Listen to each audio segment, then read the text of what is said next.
প্রিয় শিক্ষার্থীরা, আশা করি প্রত্যেকেই ভালো আছো। আমরা যে ক্লাসটা নিয়ে আজ উপস্থিত হলাম এটি মূলত দিনাজপুর বোর্ড 2024 সালে এসেছিল।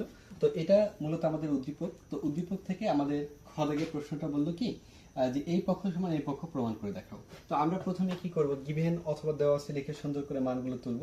তো তারপরে আমাদের বাম পক্ষ অথবা ডান পক্ষ লিখে অঙ্কটা শুরু করব। তো আমরা বাম পক্ষ দিয়ে শুরু করতেছি। রুট আবার অর্থাৎ এই রুটটা লবেও আছে হরেও আছে এবং এর মধ্যে দেখতে পাচ্ছ লবে x+1 আর হরে x-1। তো এখন x এর জায়গায় x এর মানটা ইনপুট করব। তো শুধুমাত্র x এর জায়গায় x এর মানটা, তো x এর মানটা কত আছে sec θ + 1 লিখলা, আবার x এর জায়গায় x এর মানটা ইনপুট করলা sec θ - 1 লিখলা।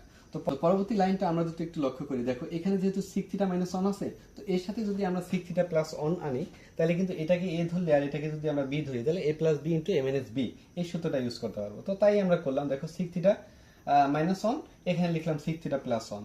এটা কেন লিখলাম? কারণ এখান থেকে আমরা সূত্র ইউজ করবো এই জন্য। তো উপরে যেটা আছে আমাদের লবে, সেই লবে সেটা লিখলা। লেখার পরবর্তীতে এই যে বিষয়টা আসলো, যেহেতু তুমি হরকে দিয়েছো একইভাবে লবকেও দিতে হবে। তো আমরা এই মানটা যদি আবার আমরা এটা কেটে দিই, তাহলে কিন্তু আগে লাইনে যাইতে পারি। তো এটা কেন আনলাম? সূত্র ইউজ করার জন্য আনলাম। ওকে, বুঝতে পারলাম। তাহলে a + b * a - b, কারণ এই sec θ টাকে আমরা a ধরবো আর 1টাকে আমরা b ধরবো। তাহলে a + b মানে গুণ ইন্টু a - b সূত্র পড়ছে। কিসের সূত্র? a² - b²।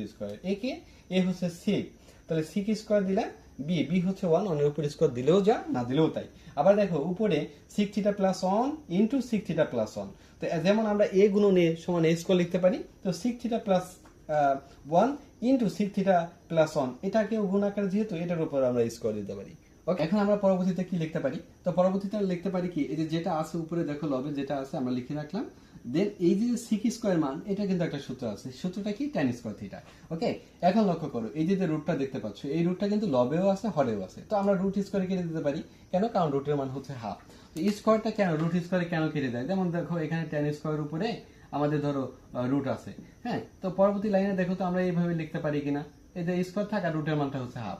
সেক্ষেত্রে কি হয়, টুতে কেটে যায়। এর মানে আমরা বলতেই পারি যে রুট স্কয়ারে কাটা। ওকে, তো রুট স্কয়ারে কেটে গেলে এখানে sec θ + 1 থাকে, এখানেও আবার একইভাবে রুট স্কয়ারে কেটে গেলে tan θ থাকে, কারণ এই রুটটা লবেও আছে একইভাবে কি আছে, হরেও আছে।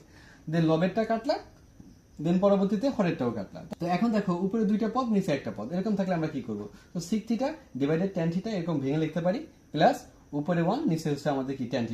এখন দেখো এই sec θ এর সূত্রটা কি? 1/cos θ, tan θ এর সূত্র কি? sin/cos θ, প্লাস এই 1/tan θ সমান